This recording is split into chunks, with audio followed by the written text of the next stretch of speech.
Praise the lord. అందుకే జాగ్రత్తగా మనం ఆ విషయాలు అర్థం కావాలి మనకి. అవి ఎప్పుడైతే అర్థమవుతాయో మన జీవితాల్లో పరిశుద్ధాత్మ దేవుని యొక్క ప్రాముఖ్యతను మనం నేర్చుకోగలుగుతాం.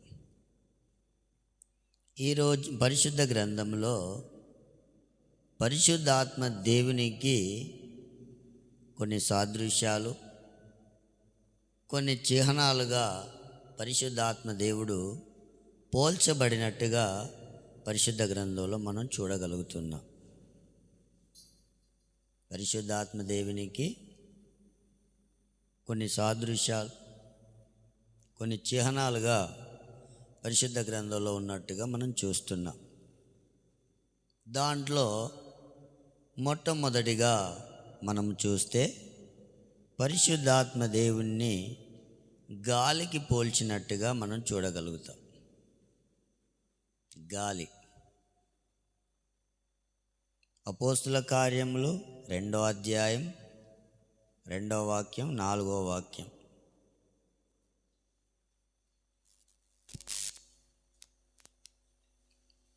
అప్పుడు వేగముగా వీచు బలమైన గాలి వంటి ఒక ధ్వని ఆకాశము నుండి అకస్మాత్తుగా వారు కూర్చుండి ఉన్న ఇల్లంతయు నిండెను. 4వ వాక్యం. అందరూ పరిశుద్ధాత్మతో నిండిన వారై ఆ ఆత్మ వారికి వాక్శక్తి అనుగ్రహించిన కొలది అన్య భాషలతో మాట్లాడసాగిరి. పరిశుద్ధ గ్రంథంలో పరిశుద్ధాత్మ దేవుణ్ణి గాలికి పోల్చినట్టుగా చూస్తున్నాం. గాలికి పోల్చబడ్డాడు. ఆయన మేడగదిలో 120 మంది మీదికి ఎలా వచ్చాడంటే బలమైన గాలి వంటి ఒక ధ్వని వలె వారి మీదకి దిగొచ్చాడు. అందరూ పరిశుద్ధాత్మతో నిండిన వారై అన్య భాషలతో మాట్లాడినట్టుగా చూస్తున్నాం. ఇదే కార్యము ఆది కాండంలో కూడా మనం చూసినప్పుడు దేవుడు మానవుని నాసికా రంధ్రముల గుండా జీవవాయువును ఊదగా నరుడు జీవాత్మగా మారాడు. జీవవాయువు, వాయువు అంటే గాలి. ఆది కాండం 2వ అధ్యాయం 7వ వాక్యం కూడా చదవండి.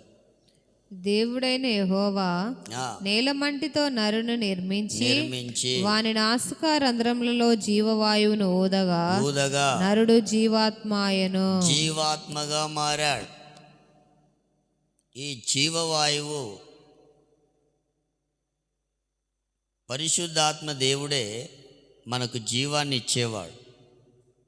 దేవుని యొక్క ఆత్మ మనకేం కలగజేస్తుందంటే జీవాన్ని, లేదా మనలో జీవాన్ని ఉత్పత్తి చేయగల సామర్థ్యం కలిగిన వాడు పరిశుద్ధాత్మ దేవుడు. మనం చదువుకున్న వాక్య భాగంలో జీవవాయువును ఊదగా నరుడు జీవాత్మగా మారాడు. ఇదే విషయాన్ని భక్తుడైన యోబు అంటాడు. యోబు గ్రంథం 27వ అధ్యాయం 3వ వాక్యాన్ని ఒకసారి చదువుకుందాం.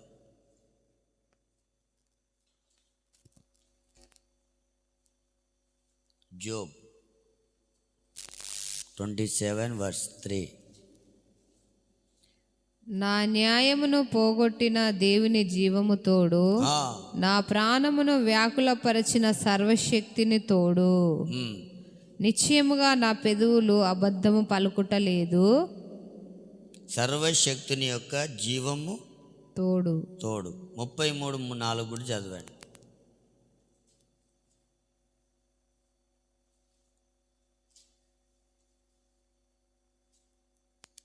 దేవుని ఆత్మ నన్ను సృజించెను. ఎవరు సృజించారు? దేవుని ఆత్మ నన్ను సృజించెను. సర్వశక్తిని యొక్క శ్వాసము నాకు జీవమిచ్చెను. శ్వాసము నాకు జీవాన్ని ఇచ్చింది. శ్వాస అంటే చదువు నాయన. జోబ్ 33:4.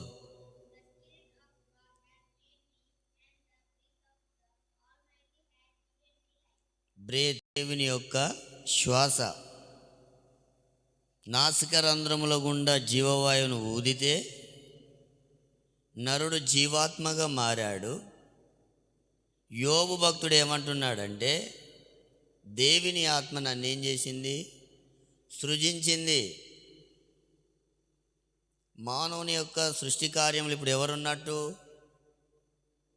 సర్వశక్తుని యొక్క శ్వాసం నాకేం చేసిందంటే జీవాన్ని ఇచ్చింది. శ్వాస లేదా గాలి ఒక వ్యక్తికి ఏం చేస్తుందంటే జీవాన్ని ఇస్తుంది. ఆ గాలే పరిశుద్ధాత్మ దేవుడు. Praise the Lord. అది సర్వశక్తుని యొక్క శ్వాస. అంటే పరిశుద్ధాత్మ దేవుడు ఒక వ్యక్తికి ఏమి ఇవ్వగలుగుతాడు? జీవాన్ని ఇవ్వగలుగుతాడు. ఇంకా దీనికి మీకు అర్థం కావాలంటే, ఎండిన ఎముకల లోయలోకి జీవాత్మ వచ్చింది. జీవాత్మ వచ్చి వారిలోకి వచ్చినప్పుడు వారందరూ లెక్కింపలేని సైన్యముగా నిలబడ్డట్టుగా మనం చూస్తున్నాం. యేసు ప్రభువు కూడా, అంటే గాలి గురించిన అనుభవాలు కనుక మనం చూస్తే, యేసు ప్రభువు చనిపోయి పునరుత్థానమైన తర్వాత శిష్యులందరూ ప్రజలకు భయపడి, శాస్త్రుల పరిస్థితులకు భయపడి ఒక రూమ్లో వాళ్ళు ఏమయ్యారంటే భయపడి దాక్కున్నారు. అప్పుడు యేసు ప్రభు పునరుత్థానుడు కనుక పునరుత్థాన శరీరంతో వాళ్ళు తలుపేసుకున్న అందులోకి వెళ్ళాడు. వెళ్ళి ఏమన్నాడు? మీకు సమాధానం కలుగునుగా, కానీ వారి మీద ఉఫ్ అని ఊది పరిశుద్ధాత్మను పొందుడి అన్నాడు. యోహాను సువార్త 20వ అధ్యాయం 22వ వాక్యం.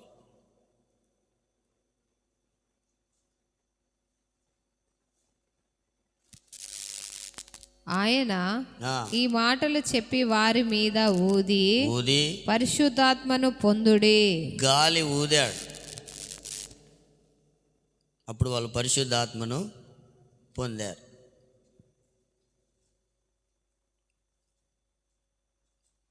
తర్వాత మేడగదిలో బలమైన గాలి వలె వారి మీదకి వచ్చినప్పుడు, వారందరూ పరిశుద్ధాత్మను పొందుకున్నప్పుడు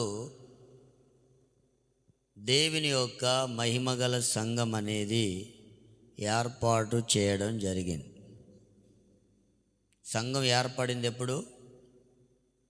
పరిశుద్ధాత్మ కుమ్మరింపు ఎప్పుడైతే జరిగిందో అప్పుడే జీవంగల దేవుని సంఘం అనేది ఏర్పడడం జరిగింది. ఒక్క మాటలో మనం చెప్పాలి అంటే, మారుమనసు పొంది బాప్తిస్మం పొంది పరిశుద్ధాత్మ అభిషేకాన్ని ఎవరైతే పొందుతారో వాళ్ళు దేవుని యొక్క సంఘముగా మారుతారు. ఈ లేఖనాన్ని బట్టి పాత నిబంధన కాలంలో చూసిన ఐగుప్తును వదిలిపెట్టాలి, మారుమనసు అనుభవం. ఎర్ర సముద్రాన్ని దాటాలి, బాప్తిస్మం అనుభవం. సీనాయి పర్వతం దగ్గరికి వచ్చినప్పుడు సంఘాన్ని గురించిన ప్రకటన మోషేకు దేవుడు ఇచ్చాడు. అప్పుడు అగ్నిలాగా దిగొచ్చాడు. అది అగ్ని అభిషేకానికి గుర్తు. అది ఎక్కాలి మోషే. అలా ఎక్కగలిగిన వాడు, ఆ అనుభవం అగ్ని వంటి అనుభవం కలిగిన వాడు అప్పటి నుంచి ప్రత్యక్ష గుడారం అనే సంఘం ఏర్పాటు చేయడం జరిగింది. మనం ఒక సంఘం, దేవుని సంఘంలో మనం దేవుని సంఘముగా మారాలి అంటే అభిషేకం యొక్క ప్రాముఖ్యత. స్తోత్రం, హల్లెలూయా. సంతోషంగా చెప్తారా? తండ్రి అయిన దేవుడు యోబు దగ్గరికి గాలిలో ప్రత్యక్షమై మాట్లాడి, కుమారుడైన యేసుక్రీస్తు ప్రభు పునరుత్థానమైన తర్వాత వారి మీద గాలి ఊది ఆత్మను పొందండి అన్నాడు. పరిశుద్ధాత్మ దేవుడు బలమైన గాలి వలె ఆదిమ సంఘంలోకి దిగొచ్చాడు. ఆయన సేవకుల్ని కూడా దేవుడు వాయువులుగాను, దూతల్ని వాయువులుగాను, తన సేవకుల్ని అగ్నిజ్వాలగా చేసుకుని వాడని రాయబడింది. ఆయన సేవకులు కూడా దేనికి పోల్చబడ్డారంటే గాలికి దూతలు అంటే సేవకులని కూడా రాయబడింది. ఈ పరిశుద్ధాత్మ దేవుడే ఆ గాలికి పోల్చబడి మనలో గాలి వలె క్రియ చేయాలని కోరుకుంటున్నాడు. Praise the Lord. హల్లెలూయా చెప్పాలి, హల్లెలూయా. కనుక ఆయన ఎలాగున గాలి వలె క్రియ చేయాలనుకుంటున్నాడో ఆయనకు చోటిచ్చినప్పుడు ఆ క్రియలు మనలో కూడా ప్రత్యక్షమవుతాయి.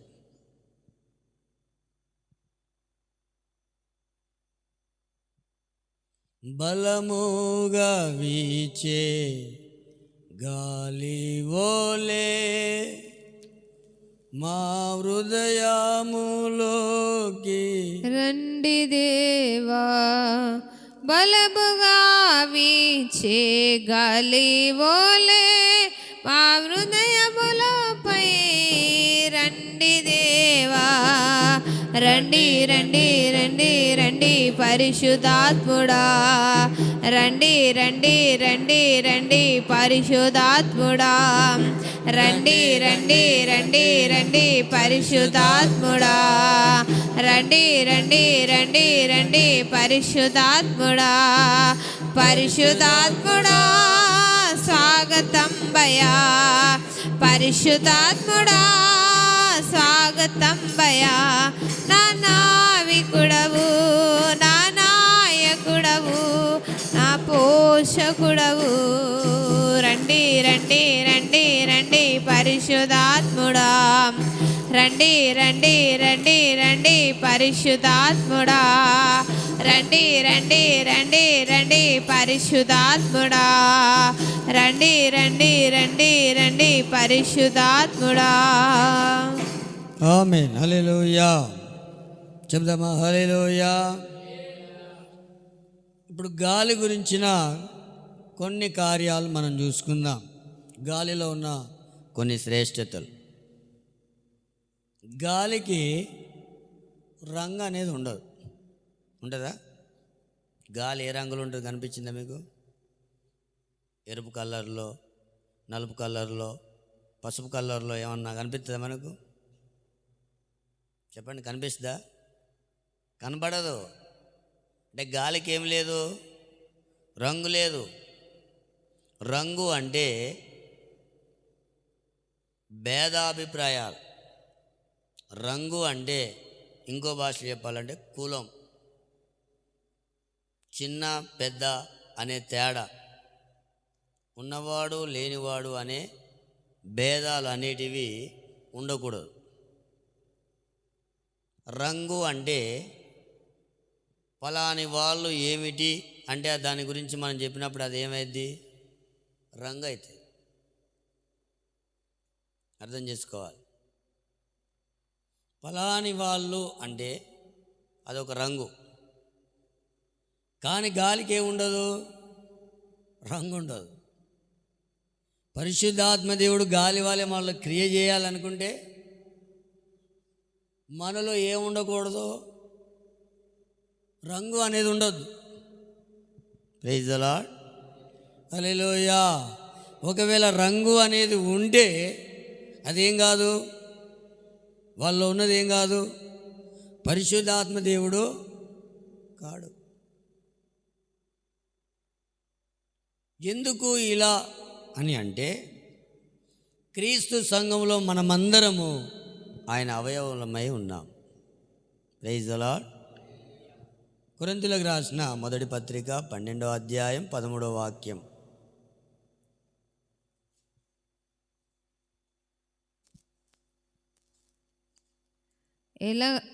ఎలాగనగా యూదులమైనను యూదులని గాని గ్రీకు దేశస్థులైనను దాసులమని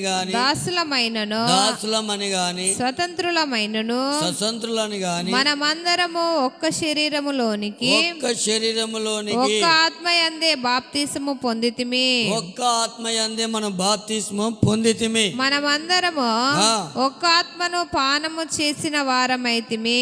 ఒక్క ఆత్మని మనం ఏం చేశాము? పానం చేశాం. గల్తీలకు రాసిన పత్రిక 3:28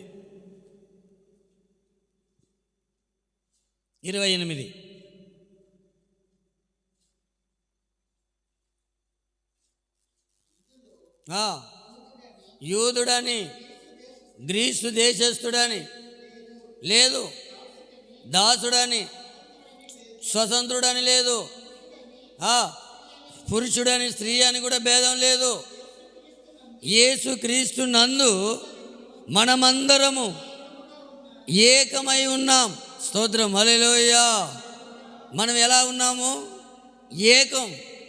యూదుడని, గ్రీసు దేశస్థుడని, దాసుడని, స్వతంత్రుడని, స్త్రీ అని, పురుషుడని ఏ భేదం లేదు.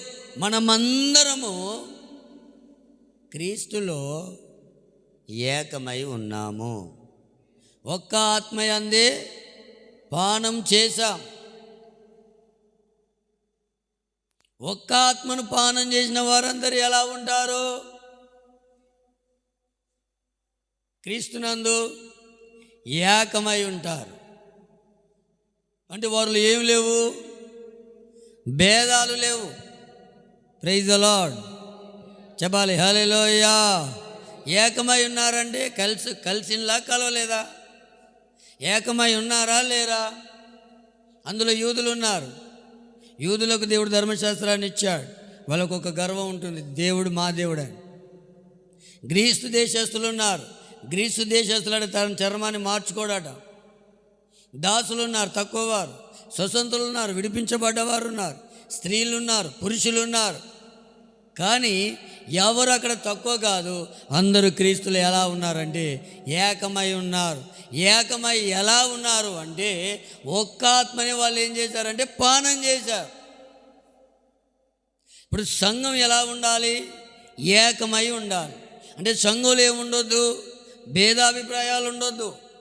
చిన్నవాడని కానీ, పెద్దవాడని కానీ, ఉన్నవాడని కానీ, లేనివాడని కానీ, తక్కువ వారని కానీ, ఎక్కువ వారని కానీ, తక్కువ కులమని కానీ, ఎక్కువ కులమని కానీ, దీని గురించిన కులం అనే ఫీలింగే లేదా చిన్న పెద్ద అనే తేడాలు కానీ, భేదాభిప్రాయాలు కానీ ఎక్కడైతే ఉండవో అక్కడ పరిశుద్ధాత్మ దేవుడు వారిలో గాలి వలె క్రియ చేస్తాడు. స్తోత్రం చెప్తారా? చెప్పండి హల్లెలూయా. ఒకవేళ అక్కడనే భేదాలుంటే పరిశుద్ధాత్మ దేవుడు పెళ్లి కుమార్తెగా ఎవరిని సిద్ధం చేస్తాడు? ఏ భేదాలు లేని వారిని ఆయన పెళ్లి కుమార్తెగా సిద్ధం చేస్తాడు. పరిశుద్ధ గ్రంథంలో పాత నిబంధనలో దీనికి ఒక సాదృశ్యం ఉంది. ఎస్తేరు అష్షూరోషు రాజుకు భార్య కావడానికి హేగే వశమునకు అప్పగించబడింది. ఏగే దగ్గరికి వెళ్ళేటప్పుడే మొర్దెకై ఏమని చెప్పాడు? నీ వంశాన్ని, నీ జాతిని నువ్వేం చేయొద్దు, కనపరచకూడదు. బాగా అర్థం చేసుకోవాలి. పెళ్ళి కుమార్తెగా మనం సిద్ధపడాలి. రాజులకు రాజైన యేసయ్యకు మనం ఇష్టంగా మారాలి అని మనం అనుకుంటే మనలో ఏం కనబరచకూడదు? నీ జాతిని, నీ వంశాన్ని ఏం చేయద్దు, నువ్వు కనబరచకూడదు. తండ్రి చెప్తున్న మాట. అలా ఎప్పుడైతే కనపరచకుండా ఎస్తేరు ఉంటుందో అప్పుడే ఏగే చేతిలో ఆయనకిష్టమైన పెళ్లి కుమార్తెగా సిద్ధపడగలుగుతుంది. Praise the lord. ఆ ఏగే పరిశుద్ధాత్మదేవుడు. ఆయన్ని నడిపించాలంటే నువ్వేం కనపరచొద్దు, ఏం కనపరచకూడదు? జాతిని, వంశాన్ని ఏం చేయొద్దు, కనపరచొద్దు. కొత్త నిబంధనలోకి వస్తే అందరం ఏకమై ఉన్నాం. మేము ఇంత పెద్ద దాంట్లో నుండి రక్షించబడ్డామా చెప్పుకోవాల్సిన అవసరం ఏమి లేదు. అది సాక్షి రూపకంగా చెప్పుకోవచ్చు. దానికి బిరుదులు ఏం అవసరం లేదు. అలాగనే పెట్టాలనుకుంటే నాకు పరిశుద్ధ గ్రంథంలో వచ్చిన ఒక డౌట్, ఆదామును దేవుడు ఏ కులంలో చేశాడు?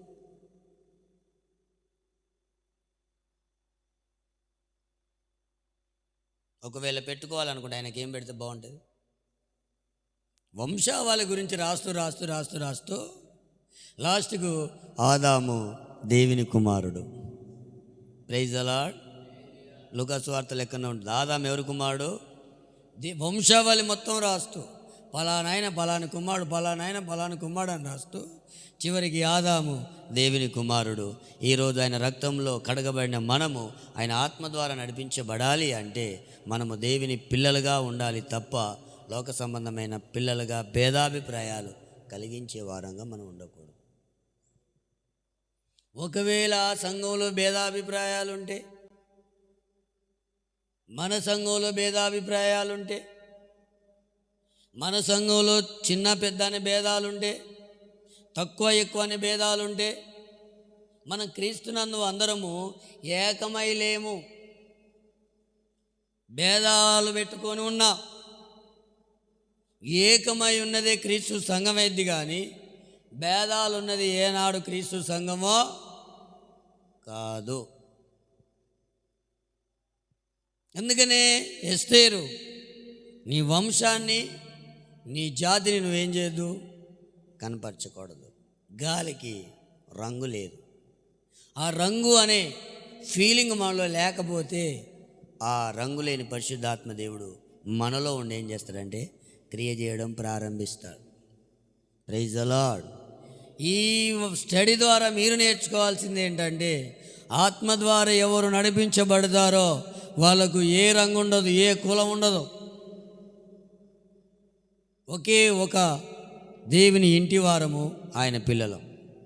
ఒకే రక్తంలో కడగబడిన వారం. ఒకే ఆత్మను మనం ఏం చేశామంటే పానం చేసి ఆయనలో ఏక శరీరముగా కట్టబడుతున్నాం. Praise the Lord. అలాంటి ఎస్తేరు లాంటి వాళ్ళు జాతిని వంశాన్ని కనపరచని వారు పెళ్లి కుమార్తెగా సిద్ధపడతారు. పాత నిబంధన గ్రంథంలో ప్రత్యక్ష గుడారంలో కూడా బలి పశువు తోకను కూడా ఏం చేయాలా? కాల్చేయాలి. తోక దేని గుర్తు? మటన్ షాపులోకి వెళ్తే తోక కనపడితే అక్కడ పెడతాడు ముందే. ఎందుకు?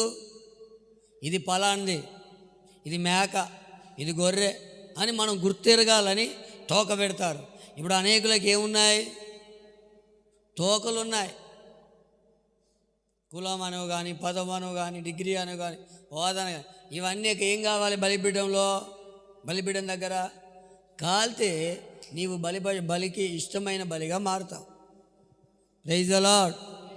అప్పుడే పరిశుద్ధాత్మదేవుడు నిన్ను పూర్తిగా ఏం చేస్తాడు? బూడిదిగా చేస్తాడు. నువ్వు ఎంత బూడిదిగా చేసినా నీ తోక కానే ఉందనుకో, అప్పుడు నువ్వు ఇంకేం కావు? బలి కావు. ఆయన ఇష్టపడు. అందుకనే పరిశుద్ధాత్మ దేవుడు మనలో క్రియ చేయడానికి ఆయన ఏం లేదంటే రంగు లేదు. మనలో కూడా ఏముండొద్దు, రంగు అనే కులము కానీ, తక్కువ ఎక్కువ అనే భేదం కానీ, చిన్నోడు పెద్దోడు అనే భేదం కానీ ఏది కూడా మనలో ఉండకుండా క్రీస్తులో మనం ఏకమై ఉంటే గాలి వలె పరిశుద్ధాత్మ దేవుడు క్రియ చేస్తాడు. ఆమేన్. హల్లెలూయా. సంతోషంగా చెప్తారా? గాలికి రెండవది బరువు లేదు. ఇప్పుడు గాలి ఇస్తుంది, ఇది ఎంత బరువు ఉంటుంది? మనం అనుకోవచ్చు బరువు కట్టాలంటే ఒక టైర్లో ఇంకా ఏదన్నా దాంట్లో పెట్టినప్పుడు దాన్ని బట్టి తెలియవచ్చు. కానీ మామూలుగా గాలి వీసినప్పుడు దాని బరువు ఎంత ఉంటుంది ఎవరికి తెలుసు? దానికి బరువు, ఇప్పుడు ఫ్యాన్ గాలి వస్తుంది, ఎంత బరువు ఉంటుంది గాలి? అంటే గాలికి ఇప్పుడు ఏం లేదు, బరువు లేదు. ఇప్పుడు గాలి నా మీదకి వీస్తుంది, అమ్మో బాగా బరువు అవుతుంది అంటానా? అంటే దానికి ఇప్పుడు అది ఎంత గాలి నాకు తాకినా కూడా దెబ్బలు తాకుతున్నాయా? బరువు ఉంటే ఏమైంది? దెబ్బ తగులుతుంది. కానీ గాలికి ఇప్పుడు ఏం లేదు, బరువు లేదు. ఆయన నమ్మిన మన మీద ఎలాంటి ఆత్మీయ జీవితానికి అడ్డుగా ఉన్న బరువులు మనలో ఉండకూడదు. Praise the Lord. ఒకవేళ ధనమే కావచ్చు, ఇల్లే కావచ్చు, ఆస్తే కావచ్చు, ఇంకా ఏదైనా కావచ్చు, అది మన మీద ఎలా ఉండొద్దు, బరువుగా ఉండొద్దు. ఉంటే ఏమైంది? మన ఆత్మీయ జీవితం ముందుకు వెళ్ళడానికి ఏమైందంటే ఆటంకంగా మారుతుంది. Praise the Lord. హల్లెలూయా. లోకంలో ఉన్నోళ్ళు చాలా బరువులు మీదేసుకుంటారు, చాలా బరువులు మీదేసుకుంటారు. బంగారం కొనుక్కోవాలను, ఇండ్లు ఎక్కువ కొనుక్కోవాలని, ఆస్తులు కొనుక్కోవాలని మంచిదే, కానీ అవి ఎలా మారకూడదు? మనకు బరువుగా మారకూడదు, లేదా భారంగా మారకూడదు. పేతురు యోహానులు ఏమన్నారంటే, ఏమన్నారు? వెండి బంగారాలు మా యొద్ద లేవు. అంతటా పేతురు, వెండి బంగారములు నా యొద్ద లేవు గాని నాకు కలిగినదే నీకు ఇచ్చుచున్నాను. మరి వెండి బంగారాలు వాళ్ళ దగ్గర లేవు, మరి ఏముంది వాళ్ళ దగ్గర? ఏ అపోస్తుల దగ్గర ఏం లేవు? మరి ఇప్పుడు ఉంటే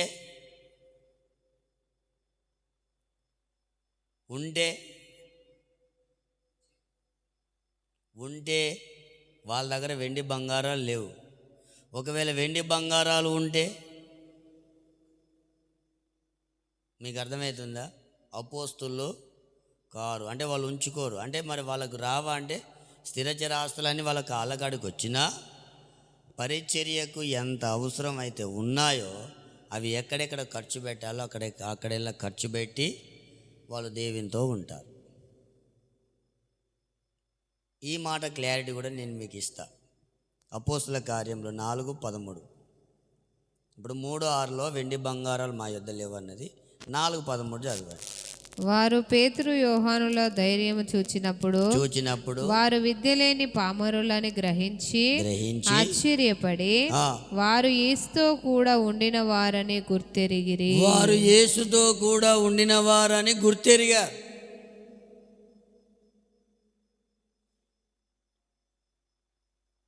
వాళ్ళ దగ్గర ఏం లేవు, వెండి బంగారాలు మా యొద్ద లేవు కానీ మా కలిగితే నీకు ఇస్తున్నామన్నారు. మరి వెండి బంగారాలతో వారు లేనప్పుడు వాళ్ళు ఎవరితో ఉన్నారని రాయబడిందంటే వారు యేసుతో కూడా ఉండిన వారని గుర్తెరిగి. అవి ఉంటే ఈయన ఉండడు, ఈయన ఉండే అవి ఉండవు. ఇది ఎలా సాధ్యం? ఇది ఎలా సాధ్యం అంటే లోక సంబంధమైన వెండి బంగారాల యొక్క బరువు మా మీద పెట్టుకొని మోయట్లేదు, కానీ బుద్ధి జ్ఞానములు సర్వ సంపదలు ఎవరిలో గుప్తమై ఉన్నాయో ఆయన కలిగి ఉండి మేము నడుస్తున్నాం. Praise the Lord. హల్లెలూయా. సంతోషంగా చెప్దాం హల్లెలూయా. సర్వకృపానిధివి సంపదలగనివి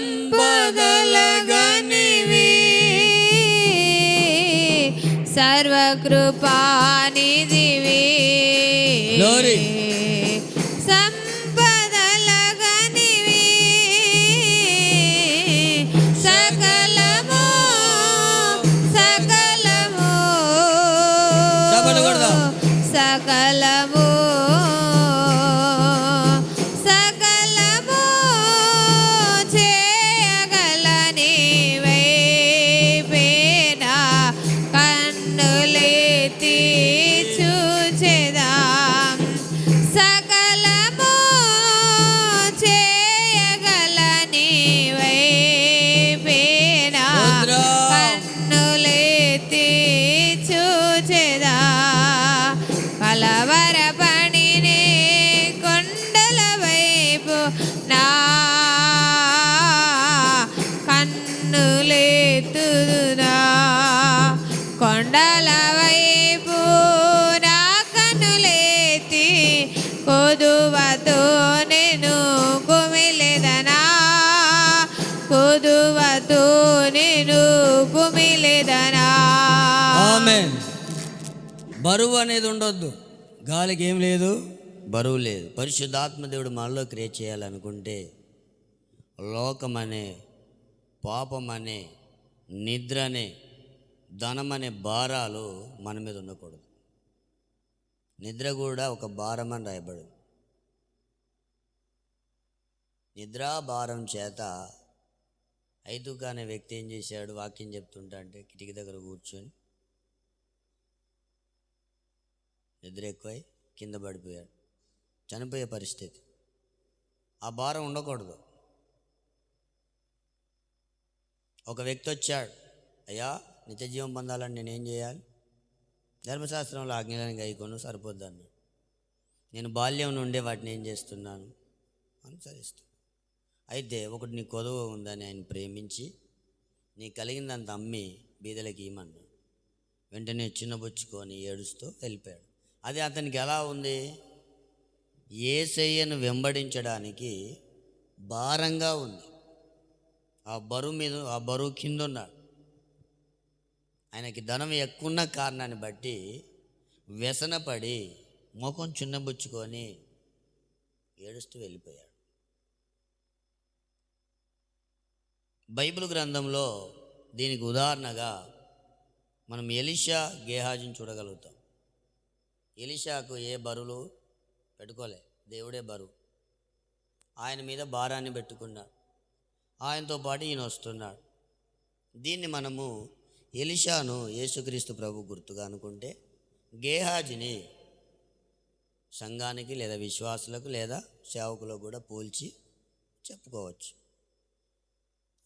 సంతోషంగా సాగిపోయే వీళ్ళ జీవితాల్లో గేహాజీ ఏ భారాలు లేకుండా దేవుడు అతన్ని పోషించి నడిపిస్తే, ఇప్పుడు ఏం చేశాడంటే భారాలు తీసుకొని మీద పెట్టుకున్నాడు. ఏంటి అవి? శాపగ్రస్తమైనవి నయమాన్ చేతుల్లో నుండి తీసుకొని తన జీవితాన్ని ఏం చేశాడంటే శాపగ్రస్తంగా మార్చుకున్నాడు. ప్రైజ్ ది లార్డ్, హల్లెలూయా. అంటే ఈ ఎలీషా మాత్రం దేవుని మీదనే ఆధారపడుతున్నాడు. యోషువ చూడండి, దేవుని వైపు చూస్తూ ఎన్ని ఆటంకాలు పోరాటాలు వచ్చినా నడుస్తున్నాడు. కానీ ఆకాన్ మైండ్ ఏంటిది? బంగారు కమ్మి షీనారు వస్త్రాలు అవి అతనికి ఎలా ఉన్నాయి? బరువుగా ఉన్నాయి. అతడు ఏమయ్యాడంటే శాపగ్రస్తుడిగా మారాడు. యేసుక్రీస్తు ప్రభు ఉన్నాడు, అపోస్తులు ఉన్నారు. వీళ్ళు చక్కగా ఈ లోక సేవలు చక్కగా చేస్తుండగా యూదాకు మాత్రం 30 వెండి నాణాలు ఎలా ఉన్నాయంటే బరువుగా ఉన్నాయి. ఇలాంటి బరువులు మన మీద ఉన్నప్పుడు మనం ఆత్మలో ఆనందించడానికి మనకు కష్టంగా మారుతుంది. Praise the Lord. మీరు విశ్వాసాన్ని కర్త దాన్ని కొనసాగించువాడైన యేసు వైపు చూస్తూ ప్రతి భారం సులువుగా చిక్కులపెట్టు పాపాన్ని విడిచిపెట్టి ప్రయాణం కొనసాగించాలి. అప్పుడు పరిశుద్ధాత్మ దేవుడు మన ప్రాణాల్ని, మన జీవితాల్ని తేలికగా చేస్తాడు. హల్లెలూయా, చెప్పండి హల్లెలూయా. కనుక మనము మన జీవితాల్లో గాలికి ఏం లేదంటే బరువు లేదు. లోకాన్ని మొత్తం కొంతమంది అనుభవిస్తూ లోక భారం చేత ఉంటారు. కొంతమంది పాప భారం అని కూడా రాయబడి, ఆ పాప భారం వాళ్ళలో ఉన్న పరిశుద్ధాత్మ దేవుడు ఏం చేయడు? క్రియ చేయడు. కొంతమందికి నిద్రాభారం, కొంతమంది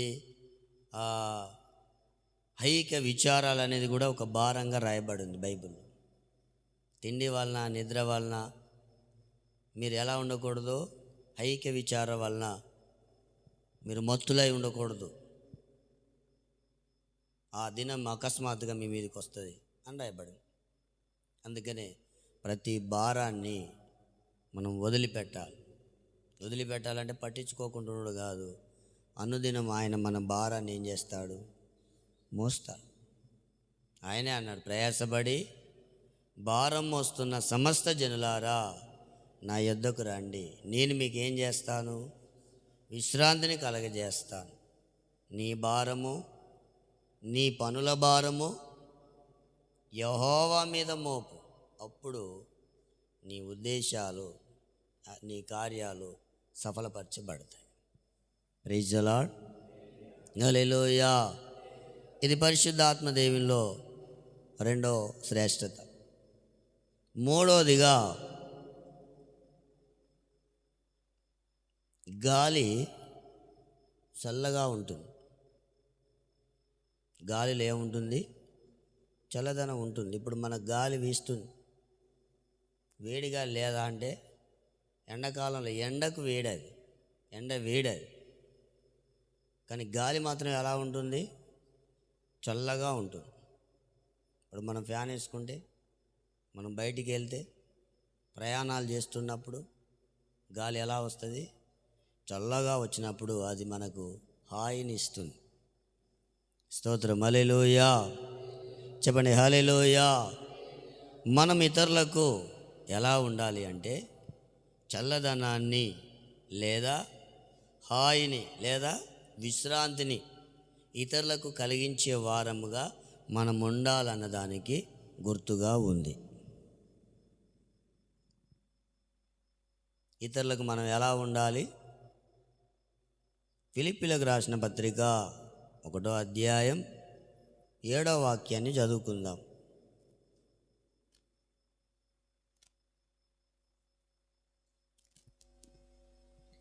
నా బంధకముల యందునో నేను సువార్త పక్షమున వాదించుట యందునో దానిని స్థిరపరచుట యందునో మీరందరూ ఈ కృపలో నాతో కూడా పాలువారై ఉన్నారు గనుక నేను మిమ్మును నా హృదయములలో ఉంచుకొని ఉన్నాను.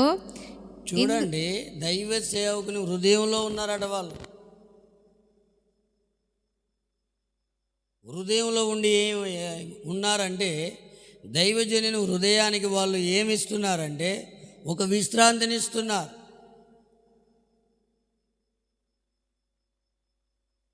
తీతు గురించి కూడా పౌలు అంటాడు, మేము బ్రతుకుదామన్న ఆశ మాకు లేకుంటుండే, ఆసియాలో భయంకరమైన శ్రమ కలిగింది, తీతు రాక వలన దేవుడు మమ్మల్ని ఆదరించాడు అంటాడు.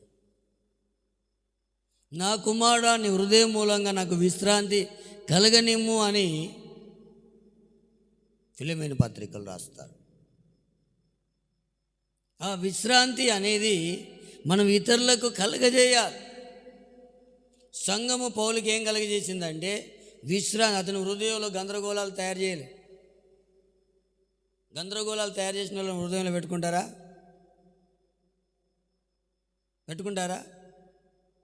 మళ్ళా వాళ్ళు ఆయన బంధకాల్లో, ఆయన శ్రమల్లో ఆయనతో పాలువారై ఉండి అతని హృదయానికి ఏం కలగజేశారంటే విశ్రాంతిని కలగజేశారు. Praise the Lord. 20వ వాక్యం కూడా చదవండి.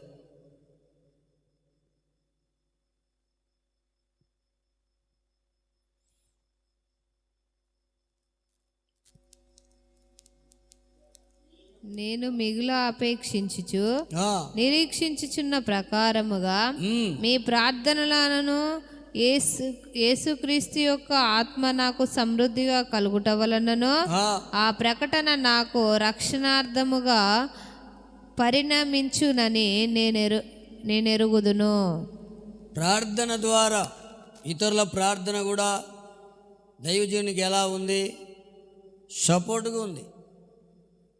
మన జీవితము, మన ప్రయాస, మన ప్రార్థన ఎప్పుడు కూడా ఇతరులకు ఏం చేయాలంటే విశ్రాంతిని కలుగజేయాలి. అదే చల్లదనం. ఎంతోమంది చింతలతో, భారాలతో, కష్టాలతో, దుఃఖాలతో, వేదనలతో, ఇబ్బందులతో, ఇరుకులతో, జీవితం మీద విరక్తి చెందిన అనుభవాలతో ఎంతోమంది ఉన్నారు. వారికి నీవు ఒక చల్లదనాన్ని ఇచ్చే వ్యక్తిగా ఉండాలి. అలా ఎవరు ఇస్తారో సంఘానికి కూడా ఆ మాట కూడా ఉంటుంది. చూడండి, నా కుమారుడా, నీ హృదయము నాకేం చేయాలంటే విశ్రాంతిని కలగనిమ్ము.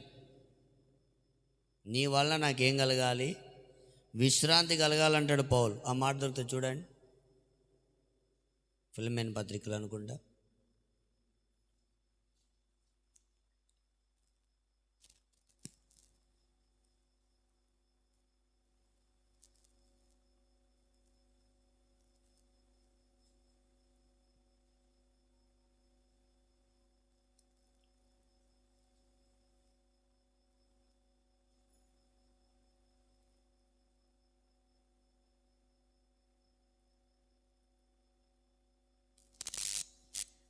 20వ వచనం. అవును సహోదరుడా, ప్రభువునందు నీ వలన నాకు ఆనందము కలుగనిమ్ము. క్రీస్తునందు నా హృదయమునకు విశ్రాంతి కలుగజేయును. క్రీస్తునందు నా హృదయమునకు విశ్రాంతి కలగజేయుము. 7వ వాక్యం కూడా ఉంటుంది. సహోదరుడా, పరిశుద్ధుల హృదయములలో నీ మూలముగా విశ్రాంతి పొందినందున నీ ప్రేమను బట్టి నాకు విశేషమైన ఆనందమును ఆదరణను కలిగింది. పరిశుద్ధుల హృదయాలన్నీ ఫిలమేను మూలముగా ఏమవుతున్నాయి? విశ్రాంతి పొందుతున్నాయి. వాళ్ళు పొందడమే కాదు, నీ ద్వారా నాకు కూడా ఏం కలగాలి? విశ్రాంతి అనగా చల్లదనం అనేది మన ద్వారా కలిగినప్పుడు మనలో పరిశుద్ధాత్మ దేవుడు క్రియ చేయడం ప్రారంభిస్తాడు. హల్లెలూయా. పరిశుద్ధులందరి హృదయాలు నీ మూలంగా ఏమవుతున్నాయి? విశ్రాంతి, చల్లదనం పొందుతుంది. విశ్రాంతి అంటే అంతేగా. ఇప్పుడు మీరు బయటికి వెళ్ళారు, ఏదో ఎండలో ప్రయాణం చేసి వచ్చి ఉన్నారు, చక్కగా ఫ్యాన్ వేసుకొని పడుకున్నారు అనుకో, అలసిపోయినప్పుడు ఆ చల్లటి గాలికి ఏమైంది? నిద్ర వచ్చేసి ప్రాణాలు విశ్రాంతిలోకి వెళ్ళిపోతాయి. మన ద్వారా ఇతరులకు ఏం దొరకాలి? విశ్రాంతి దొరకాలి. అది దొరకలేదు అనుకో, సంఘం ద్వారా కూడా ఇతరులకు ఏం దొరకాలి? విశ్రాంతి. సేవకులకు కూడా మన ద్వారా ఏం కలగాలి? విశ్రాంతి. Praise the Lord. అలాగున విశ్రాంతి ఎవరికి? పరిశుద్ధులందరి హృదయాలు కూడా నీ మూలంగా ఏం కావాలి? విశ్రాంతి పొందాలి. అలా ఎప్పుడు పొందుకుంటామో అప్పుడు పరిశుద్ధాత్మ దేవుని యొక్క చల్లదనం మనలో నుండి సంఘంలోకి, సేవకులకి, లోకానికి మన ద్వారా దేవుడు ఒక విశ్రాంతిని, ఒక ఆదరణ, ఒక నెమ్మదిని దేవుడు కలుగజేస్తాడు. Praise the Lord. హల్లెలూయా. మరి వారి ద్వారా విశ్రాంతి కలగలేదనుకో, ఆ సంఘం ద్వారా ఏ వ్యక్తికి విశ్రాంతి కలగలేదనుకో, లేదా ఉన్నవారందరూ సేవకులకు విశ్రాంతి కలగజేయలేదనుకో, అది ఏ ఆత్మ? ఏ ఆత్మ? కొంతమంది విశ్రాంతి కాదు. ఏలియా చేతుల మీద ఎలిషా ఏం చేశాడు? నీళ్లు పోసిండు. ఇప్పుడు నీళ్ళు పోసేటోళ్ళు లేరు, నొప్పులు పోసేటోళ్ళు ఉంటారు. నొప్పులు పోతే చేతులు ఏమవుతాయి? నీళ్లు పోతేనేమో హాయిగా అనిపిస్తుంది, మంచిగా అనిపిస్తుంది. నొప్పులు పోతే ఎలా ఉంటుంది? కొంతమంది మన దగ్గరికి వచ్చిళ్ళు అనుకో, సంఘంలోకి వచ్చి మన ఇంట్లోకే వచ్చిళ్ళు అనుకుందాం, కొంతమంది వస్తేనే మనకే మంచిగా అనిపిస్తుంది. కొంతమంది వస్తే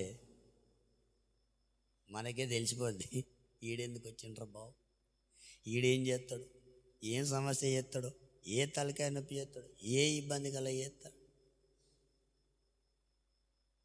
అంటే ఆ ఆత్మ ఏం కాదు, అది దేవుని ఆత్మ ద్వారా నడిపించబడేది కాదు. ఒక బ్రదర్ అటు ఒక సంఘానికి పోయిండట. బాగా బాగా ధనం బాగా ఉన్నోళ్ళు వస్తారట, రిచ్గా ఉన్నోళ్ళు. ఎవరైనా కానకలేరట, చెక్కులు రాసే వేసేసిపోతారట. అంతే, అంత స్థాయి టోటల్ వేసి. ఒక తమ్ముడు అక్కడికి వెళ్ళిండడు. నువ్వెందుకు వచ్చినావు? ఇక్కడికి కాదు నువ్వు వచ్చేది, ఇక్కడ నువ్వు రావద్దు, పో పో పో తొందర పో. నీ వల్ల ఒక సీట్ ఏమైద్ది అక్కడ వేస్ట్ అయిపోద్ది. చాలా బాధపడుకుంటూ వచ్చిండు. ఆయనే చెప్పిండు నాకు కూడా, నా పొలం దగ్గరికి వెళ్తే ఇలా జరిగింది. అతని హృదయానికి అక్కడ ఏం కలగలే? అది గుర్తుపెట్టుకోవాలి. మనం ఎక్కడున్న ఇతరులకు ఏం కలగజేయాలి? యేసుప్రభు ఏమన్నాడు? సమస్త జనులు మీరేం చేయొచ్చు? నా దగ్గరికి రావచ్చు. నా దగ్గర ఏం దొరుకుతుంది? విశ్రాంతి. మన హృదయాలు ఎవరి దగ్గరనైతే విశ్రాంతి పొందుతాయో వాళ్ళ దగ్గర సమయం ఎక్కువ పెడతామా తక్కువ పెడతామా? చెప్పండి. ఎక్కువ పెడతాం, తక్కువ పెట్టాం.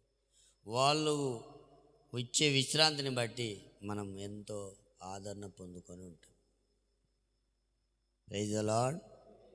అందుకనే పరిశుద్ధులందరి హృదయాలు నీ మూలంగా ఏం కావాలి? విశ్రాంతి పొందాలి. సేవకులకు కూడా మనం ఏం కలుగజేయాలి? చల్లదనం కలుగజేయాలి. Praise the lord. చెప్పాలి సంతోషంగా హల్లెలూయా, హల్లెలూయా. ఆ విశ్రాంతి అనేది మనల్ని ఆ పరమకాణానైన నిత్య విశ్రాంతిలోకి కూడా మనల్ని చక్కగా ఏం చేస్తుందంటే నడిపిస్తుంది. ఆదరణ నీవేగా, ఆనందము నీవేగా, ఆదరణ నీవేగా, ఆనందము నీవేగా, సర్వోన్నతుడా నీవే నాకు ఆశ్రయదుర్గము, సర్వోన్నతుడా నీవే నాకు ఆశ్రయదుర్గము, ఎవరు లేరు నాకు ఇలలో, ఎవరు లేరు నాకు ఇలలో, ఆదరణ నీవేగా, ఆనందము నీవేగా, ఆదరణ నీవేగా, ఆనందము నీవేగా. ఆమేన్. గాలికి రంగు లేదు, గాలికి బరువు లేదు, గాలి చల్లగా ఉంటుంది. నాలుగవదిగా గాలికి రుచి కూడా ఉండదు. గాలి ఏ రుచిలో ఉంటుంది? గాలి టేస్ట్ ఎలా ఉంటుంది? లేదు. గాలికి ఏం లేదు? రుచి లేదు. దాని అర్థం ఏంటంటే మనము దేవుణ్ణి మాత్రమే ప్రీతిపరిచే వారముగా, సంతోషపరిచే వారముగా ఉండాలి. రుచి ఉన్నదనుకో, ఇతరులకు అది రుచిని కలిగిస్తే, రుచే లేదనుకో, అది దేవుని మాత్రమే ఏం చేయాలంటే సంతోషపరిచే వారముగా, ప్రీతిపరిచే వారముగా మనం ఉండాలి. అందుకనే బైబిల్లో ఉంది, ఆయనకు స్వరూపమైనను సొగసైనను లేదు, ఆయన ఎవరు చూడలేరు. ఎందుకు స్వరూపము సొగసైనను లేనివాడుగా, మనుషులు చూడనొల్లని వాడుగా ఎందుకు మారాడు అంటే ఆయన్ని ఇష్టపరచడానికి అలాగున మారాడు.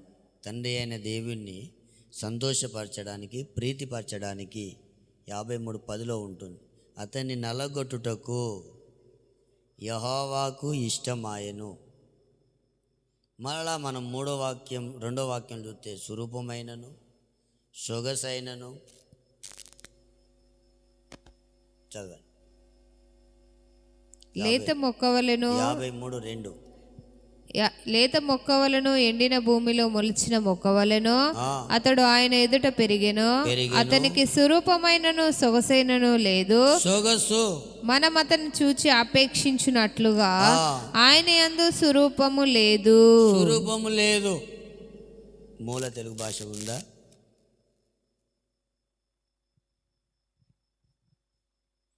ఆయనకు స్వరూపమైన లేదు, సొగసైన లేదు, ఇంకేం లేదు. మనుషులు చూడనోళ్ళని చూసే విధంగా కూడా లేడు. కారణం ఏంటంటే తండ్రి అయిన దేవుని సంతోష పెట్టడానికి నల్లగొట్టబడుతున్నాడు. Praise the lord. మన జీవితాల ద్వారా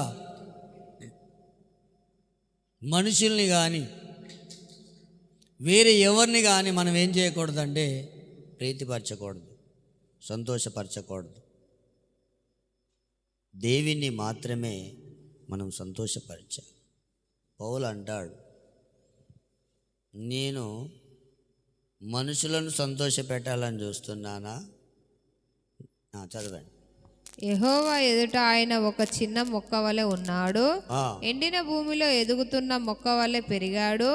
మనము ఆయనలో చూడతగిన రూపము గాని తేజస్సు గాని ఏమీ లేదు. మనం ఆయనను చూడడానికి ఇష్టపడుటకు ఆయనలో ప్రత్యేకత ఏమి మనకు కనబడలేదు. ప్రత్యేకత లేదు, ఆయన ప్రకాశము లేదు, ఆయనకు ఇష్టపడేది ఆయన లోపల ఏది కూడా లేదు. ఎవరు? లోకం. ప్రైజ్ ది లార్డ్ చెప్పాలి. హల్లెలూయా. లేదు, ప్రత్యేకత లేదు, ప్రకాశం లేదు, స్వరూపం లేదు. మనుషులు చూడడానికి ఏదైనా ఆయనలో ఉందంటే ఏది లేదు. మనుషులకు పూర్తిగా ఏమాత్రం రుచి కలిగించేవాడుగా లేడు, కానీ ఆ సమయంలో పరలోక తండ్రికి ఇష్టాన్ని కలిగించేవాడుగా ఉన్నాడు. 10వ వాక్యం అనుకుంటా. అతన్ని నలగొట్టుటకు. చూడండి, దేవుడు ఇష్టపడుతున్నాడు, మనుషులు చూడలేకపోతున్నారు. మనుషులు మనల్ని చూసినా చూడకపోయినా, మన మీద జాలి ఉన్నా లేకపోయినా, మనల్ని ప్రేమించినా ప్రేమించకపోయినా, మనము మనుషులకు లోకానికి రుచిని కలిగించే వారం కాదు. అంటే దేవుణ్ణి మనము సంతోషపరిచే వారంగా, ప్రీతిపరిచే వారంగా మనము ఉండాలి. అప్పుడు గాలికి ఏం లేదు, రుచి లేదు. మనకు రుచి లేదు కనుక ఎవరు మనల్ని ఏం చేయలేరు, రుచి చూడలేరు. మనం ఎవరికి ఇష్టం ఉండవు, కానీ దేవునికి మాత్రం ఎలా మారుతాం? ఇష్టంగా మారుతాం. లోకానికి నువ్వు ఇష్టంగా ఉంటే దేవునికి ఇష్టంగా ఉండవు, దేవునికి ఇష్టంగా ఉంటే లోకానికి ఇష్టంగా ఉండవు. లోక స్నేహము, దేవునితో వైరం. దేవుణ్ణి ప్రేమించేవాడు లోకాన్ని ఏం చేయడు, ప్రేమించు. అందుకనే మనము దేవుణ్ణి సంతోషపరిచే వారంగా మనం ఉన్నప్పుడు పరిశుద్ధాత్మ దేవుడు మనలో కార్యం చేయడం ప్రారంభిస్తాడు. Praise the Lord. హల్లెలూయా. చివరిగా చెప్పి ప్రార్థన చేస్తా. గాలి ఒక చోట ఉండదు. Praise the Lord. గాలికి ఏముండదో? యోహాను సువార్త 3వ అధ్యాయం 8వ వాక్యం చదవాలి.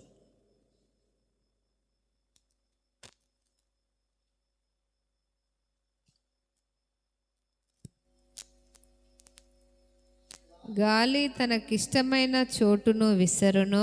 పైనుండి కూడా చదవాలి. మీరు కొత్తగా జన్మింపవలనని నేను మీతో చెప్పినందుకు ఆశ్చర్యపడవద్దు. గాలి తనకిష్టమైన చోటును విసరును. నీవు దాని శబ్దము విందువే గాని అది ఎక్కడ నుండి వచ్చినో ఎక్కడికి పోవునో నీకు తెలియదు. స్తోత్రం చెప్పు. కింద చదవండి. ఆత్మ మూలముగా జన్మించిన ప్రతివాడును అలాగే ఉన్నాడనెను. స్తోత్రం చెప్తారా? 2 చేతులు పైకెత్తి చెప్దా. గాలికి ఒక చోటు ఉండదు. గాలి తనకిష్టమైన చోటుకు విసురుతుంది, నీకు నచ్చినట్టుగా విసురదు.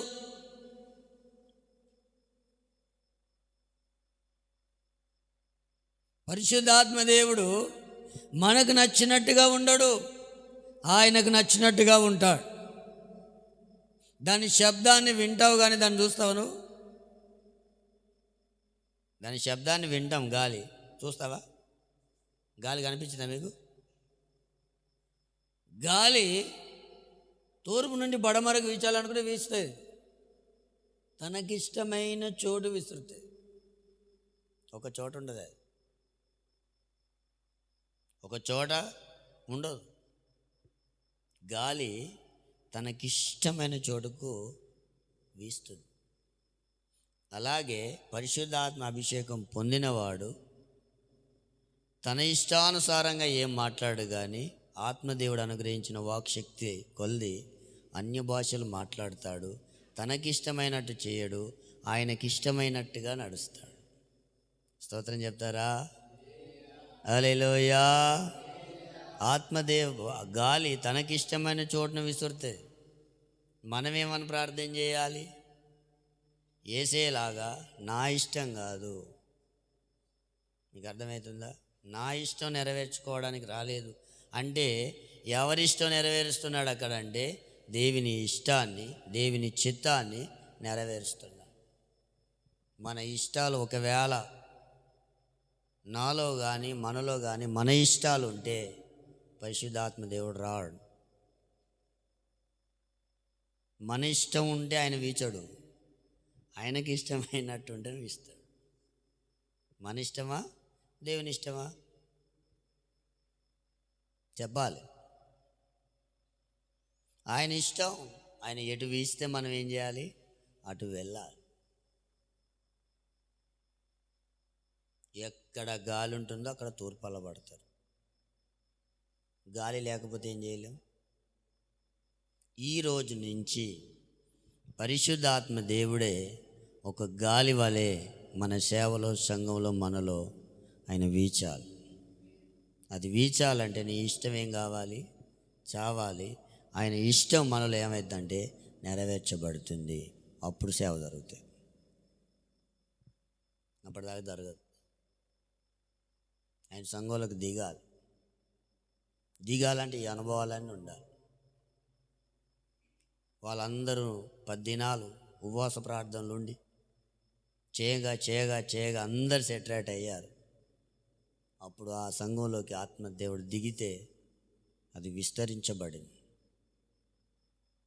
ఆయన తనకిష్టమైన చోటుకు విసురుతాడు కనుక, ప్రభా నా ఇష్టం కాదు, నీ ఇష్టమే నాలో ఏం కావాలి? నెరవేర్చా. ఆయన ఎటు వీస్తాడు?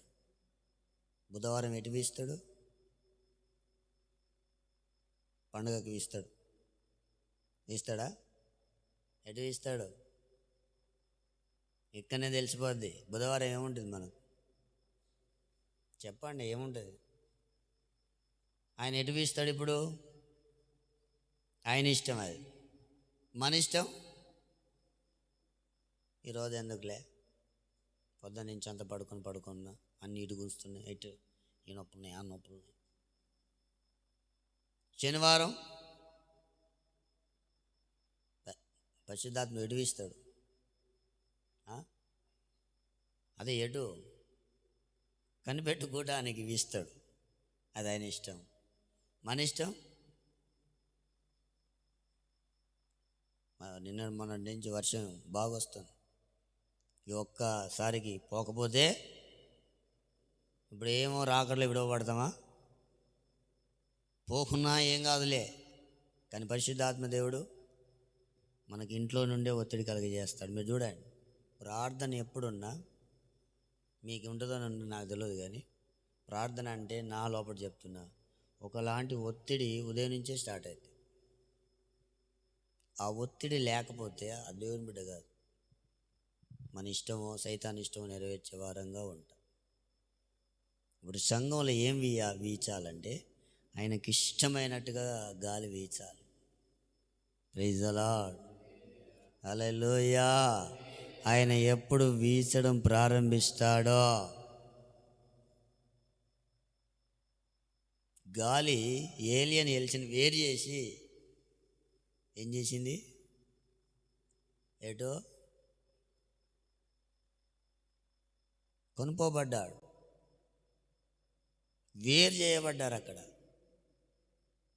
మనం ఆయన రాకడలో ఎత్తబడగలిగిన ఆ కృప మనకు దొరకాలంటే గాలి యొక్క అనుభవం మనకు ఉండాలి. Praise the Lord. ఆయనకు మనం ఏం చేయాలి తెలుసా? ఇష్టమైనట్టుగా ఆయన వీచాలి మన మీద. వీస్తే సంఘాల్లో బలమైన కార్యాలు జరుగుతాయి.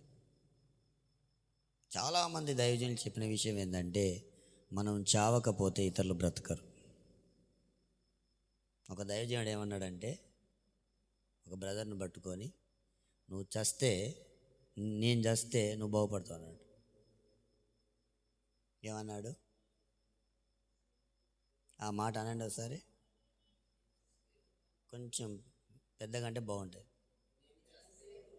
నువ్వెందుకు తావాలి పాస్టర్ అన్నాడట. నేను కాదురా బాబు, నేను అనేది చస్తే నువ్వు బాగుపడతావు. Praise the lord. మన ఇష్టం అనేది సావాలి, మన స్వచిత్తం అనేది సావాలి. మనం సొంతగా అనుకునేటివి అన్నీ ఏం కావాలంటే అవి చస్తే మనం ఆత్మీయంగా బ్రతుకుతాం. అప్పుడు ఆత్మదేవుడు నీలో ఎట్లుంటారు తెలుసా? ఒక్క పాటకే వచ్చేది. ఓ 4 పాటలు పాడాలన్న రూల్ ఏం లేదు. నాకు తెలిసిన సేవానుభవం చెప్తున్నా, ఒక్క పాటకే అభిషేకం ఉంది. 2టికి ఇంకెక్కువ అయ్యేది. 4 పాటలు అన్నాక 2 మానేసేది. ఎందుకు తెలుసా? వీళ్ళందరినీ అభిషేకం పొందుకుంటా అంటే ఆపడమే సరిపోయేది 4 పాటల దాకా. మనకు అప్పుడేమున్నాయి? ఒక తాళం, ఒక డ్రమ్. ఇప్పుడు మందిరాలు సరిగా ఉండేటిగా, తాటాకు కమ్మలు, చుట్టూ ఏదో కర్రలడ్డం. ఇలాంటి మందిరాల్లో అలాంటి దేవా ఏం జరిగినా నీ చిత్తమే జరగాలనేది. అప్పుడు పెద్ద తెలుగులో ఎవరు లేరు, ఉన్నా పెద్ద ఎవరికి తెలియలేదు. ఇప్పుడు తెలివి ఎక్కువ అయిపోయింది. ఆ తెలివి ఎప్పుడైతే సంఘంలోకి వస్తుందో, సేవలకు వస్తుందో, పరిశుద్ధాత్ముడే మీరు తెలియకల్లోలు కనుక నాతో పని లేదని వదిలేస్తాడు. నేను తెలివి తక్కువ అంటేనే వస్తాడు ఆయన. స్తోత్రం, హల్లెలూయా. నిజం చెప్తున్నా, 2 పాటలకు అయిపోయిందా? 4 పాటల దాకా వీళ్ళని ఆపడే సరిపోయేది. వీళ్ళు ఆగేదా? అసలే ఆగిపోయేది. అగ్ని అభిషేకం దిగేది. ఒకవేళ శ్రమల్లో ఉన్నామా, ప్రవచనం అప్పుడే వచ్చేది.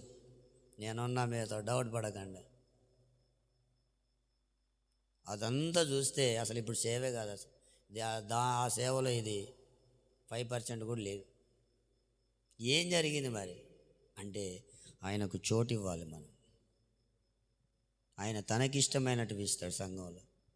ప్రభువా ఏదిగో మేము ఇలా అనుకుంటున్నాం, ఇలాగే నువ్వు వీచాలి అంటే మీరు చేసుకోండి, నాతో నేను పని అని ఆయన ఆగిపోతాడు. మన కుటుంబాలు ఆగిపోతారు, మన జీవితాలు ఆగిపోతారు, సేవలు ఆగిపోతారు. అందుకనే గాలి వంటి అనుభవాలు మనలో కలిగి ఉండాలి ఎప్పుడు కూడా. Praise the Lord. సంతోషంగా చెప్తారా? గాలి వలె వీస్తే ఏమైంది తెలుసా? ఒకటి గుర్తుపెట్టుకో, తూర్పు గాలి చేత ఎర్ర సముద్రాన్ని దేవుడు ఏం చేశాడు తెలుసా? పాయలుగా చేసి. ఏం చేసిండు? పాయలుగా చేసిండు. దేనే? బైబిల్లో ఉంది తూర్పు గాలి అంటది, గాలి అని ఉంటుంది అక్కడ, తూర్పు గాలి. మనకు ఎదురవుతున్న ఎర్ర సముద్రాలు లాంటివన్నీ పాయలుగా మారాలంటే గాలి రావాలి. స్తోత్రం చెప్పండి ఒకసారి, సంతోషంగా చెప్పాలి. హల్లెలూయా. ఇక జరగదన్నది జరిగిపోద్ది. మన ద్వారా కాదు, గాలి ద్వారా. అందుకే శక్తి చేత కాదు, బలం చేత కాదు, నా ఆత్మ ద్వారా జరుగుతాయి అన్నాడు. అంటే ఇప్పుడు ఈ దేవునికి చోటు ఇవ్వాలంటే పరిశుద్ధాత్మ దేవుని చోటు ఇవ్వాలి. పూరేలు ఎలా వచ్చాయి? గాలి వల్ల వచ్చాయి. గాలి విసరగా పూరేలన్నీ వచ్చాయి. వాళ్ళ మాంసం దేవుడి వరకు పెట్టాడు. అదొక కార్యం. హల్లెలూయా. ఏలియాతో మాట్లాడేటప్పుడు బలమైన గాలి వీచిందట. అక్కడ ఉంటాయి గాలి వల్ల ఆయన సుడిగాలి చేత ఏమయ్యాడు? ఏలియా కొనిపోబడ్డాడు. సుడిగాలి చేత అంటే ఇప్పుడు మనకు ఏ గాలి రావాలి, ఎగరాలంటే ఏలియా సుడిగాలి చేత ఎలా కొనిపోబడ్డాడో ఆ సుడిగాలి అయిన పరిశుద్ధాత్మ దేవుడు ఇక్కడ తిరిగితేనే మన సంఘం కూడా ఏమైంది? సుడిగాలి చేత కొనిపోబడుతుంది. అంటే ఆత్మ నడిపింపు ద్వారా నడిపించబడి కొనిపోబడింది. Praise the Lord. అందరు కాదు, అన్ని సంఘాలు మన సంఘం అని కూడా కాదు, మన సంఘమైన ఆత్మ ద్వారా ఏం కావాలి? నడిపించబడితే కొనిపోబడి. సుడిగాలి ఏం చేస్తుంది? సుడిగాలి చూడలే? చిన్నప్పుడు చూస్తే అమ్ము అదొక పెద్ద దయ్యం అనుకుని బ్లేడ్ ఇసిరేస్తే అనుకుని రక్తం అవుతుంది అంటే బ్లేడ్లు ఇసిరేసి, అందుకెందుకు వస్తుంది? ఆ సుడిగాలి చేత కొనిపోతాం. అదే పరిశుద్ధాత్మ దేవుడు సుడిగాలిలాగా మనల్ని ఏం చేయాలంటే ఆవరించి సంఘాన్ని ఆవరించి, మన కుటుంబాలు ఆవరించి, పరిచర్యని ఆవరించి నడిపిస్తున్నప్పుడు ఆ నడిపించబడే అనుభవంలో నుండి కొనుపోబడేదే పెళ్లి కుమార్తె సంఘం. Praise the Lord. కనుక ఆత్మను పొందుకోవడానికి, ఆ గాలి వలె పరిశుద్ధాత్ముడు మళ్ళీ క్రియ చేయడానికి మనం ప్రార్థన చేయాలి. మేడగదిలో 120 మంది ఏం చేస్తున్నారు? ఎడతెగక ఏక మనసుతో ప్రార్థన చేస్తున్నారు. అప్పుడు బలమైన గాలి వంటి ఒక ధ్వని వారికి వినబడి వారు కూర్చున్న ఇల్లంతా ఏమైంది? నిండింది. అప్పుడు అన్య భాషలతో నింపబడ్డారు. ఇప్పుడు మనం మోకరించి ఏక మనసుతో మనం ప్రార్థన చేస్తుంటే ఆ గాలికి పోల్చబడిన పరిశుద్ధాత్మ దేవుడు మనలో కూడా రాబోతున్నాడు, మన సంఘంలోకి రాబోతున్నాడు. మనలో కూడా దేవుడు క్రియ చేయడం ప్రారంభించి గొప్ప కార్యాలు చేయబోతున్నాడు. పరిశుద్ధాత్మదేవ, బలమైన గాలి వలె మా హృదయాల్లోకి రావాలి, మా సంఘంలోకి రావాలి, మా పరిచర్యలోకి రావాలి. ఈ భాష గ్లోరీ, స్తోత్రం. రండి పరిశుద్ధాత్మ దేవుడా, మా వల్ల ఏం జరగదు తండ్రి. రండి పరిశుద్ధ